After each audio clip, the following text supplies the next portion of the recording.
국민의힘 윤석열 후보가 이준석 대표에게 비단 주머니 2개를 받았죠. 2030 세대의 표심을 어떻게 잡을 건지, 그리고 선대위 구성을 어떻게 해야 하는지 등의 내용이 담긴 걸로 보이는데요.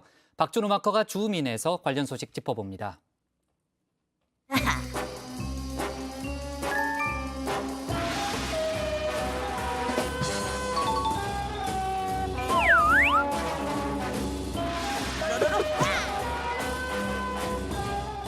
제임스 본드가 투시 안경으로 상대의 옷 속을 살펴보는 장면이죠. 몸 어디에 어떤 무기를 지녔는지 스캔하는 건데요.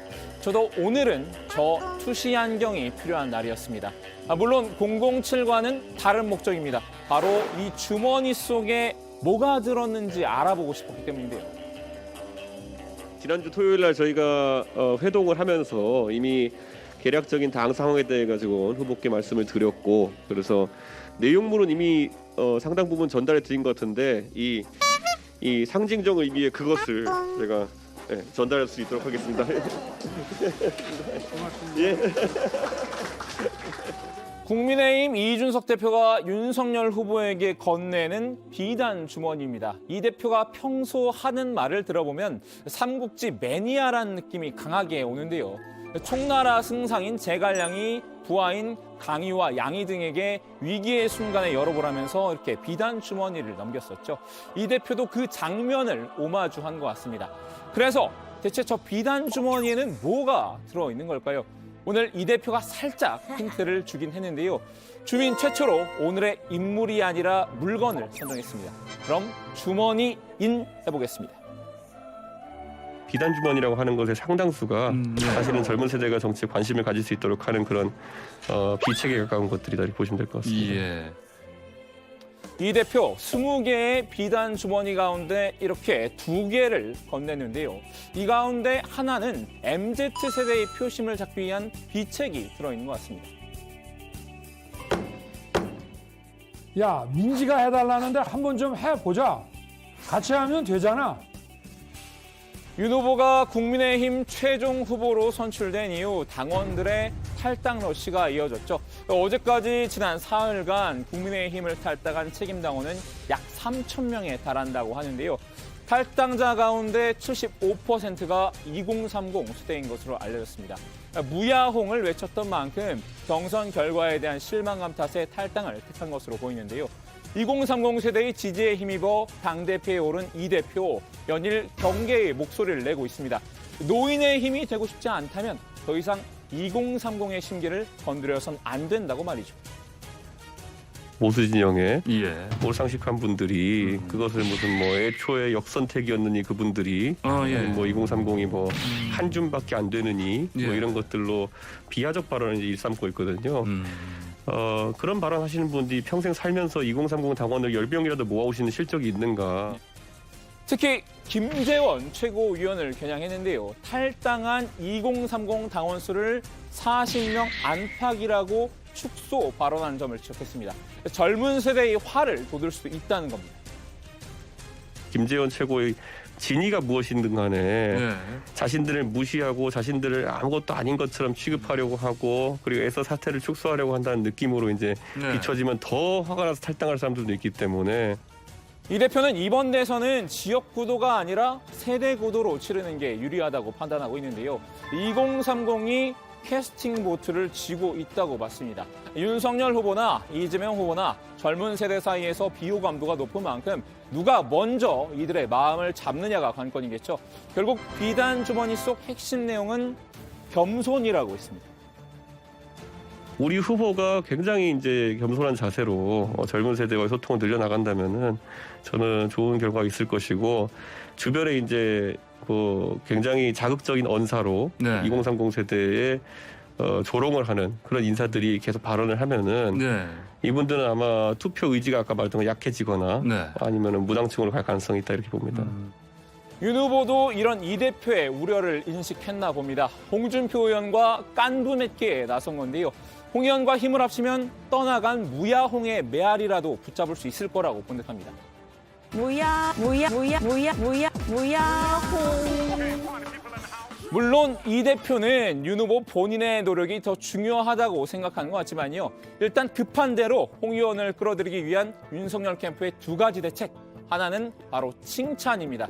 윤석열 캠프 공동선대위원장을 맡고 있는 하태경 의원이 팔을 걷어붙였는데요.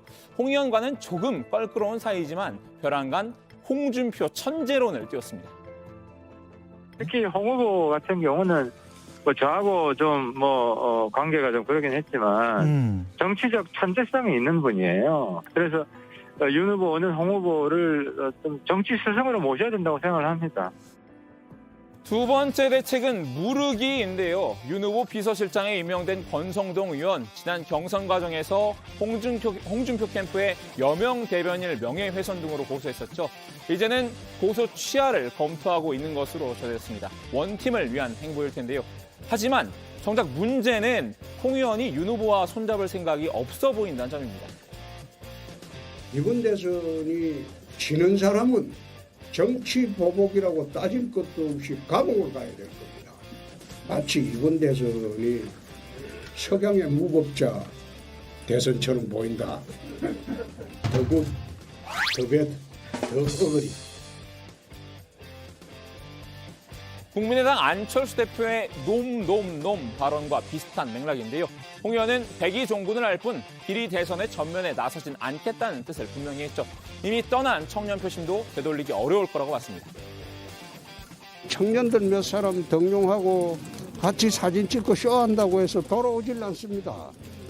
내일부터는 제 기사는 언론에서 좀 안 나도록 해주십시오. 좀 이제 편하게 살랍니다. 내가 2030, 40 청년의 꿈이라는 플랫폼 만들어서 하루 종일 거기서 놀겠습니다. 반면 홍준표 캠프 선거대책위원장을 맡았던 그 조경태 의원은 홍 의원의 생각이 바뀔 수도 있다고 내다봤습니다. 홍 의원도 말했듯이 정치는 생물이라면서 앞일은 알 수 없다라고 했는데요. 홍 의원은 더 이상 자신과 관련된 기사가 이렇게 나오지 않길 바란다고 말했지만 당분간 더 다를 수밖에 없을 것 같군요. 자, 그럼 이준석 대표의 두 번째 비단 주머니에는 어떤 내용이 들어있을까요? 바로 선대위 구성안이 아닌가 싶습니다. 이 하이에나 거강꾼 파리떼 자리사냥꾼 프레임이 굉장히 무서운 게 뭐냐면요. 지금 시점에 전부 다 이제 그 캠프에서 자리 싸움을 위해 가지고 한 마디씩 해야 될 타이밍이거든요. 근데 나서는 순간 거강꾼이랑 이제 하이에나 이렇게 지목될 수 있으니까 좀 지금 잠잠한 편입니다. 지금 그래서 지금 당내에선 선대위 구성을 둘러싸고 이 대표와 김종인 전 비대위원장 그리고 윤 후보 사이에 묘한 긴장감이 돌고 있는데요. 먼저 이 대표와 김 전 위원장은 일단 기존 윤석열 캠프에 달라붙은 하이에나와 파리떼는 걸러야 한다는 입장입니다.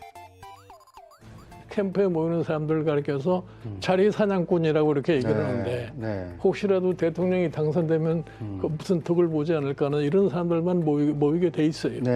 윤석열 후보가 지금 냉정하게 판단할 거는 지금의 캠프가 자기를 후보를 만드는데 기여를 했다고는 이런 소위 채무감에서 이 캠프를 가지고서 대통령 선거를 갖다가 할 수 있다고는 이런 판단을 할 것 같으면은 난 매우 어려워질 거라고 생각을 해요. 지금 윤 후보 캠프에는 자리만 탐한 사람이 너무 많다라는 건데요. 결국 기존 캠프 인사를 대거 물갈이해야 한다는 뜻이겠죠.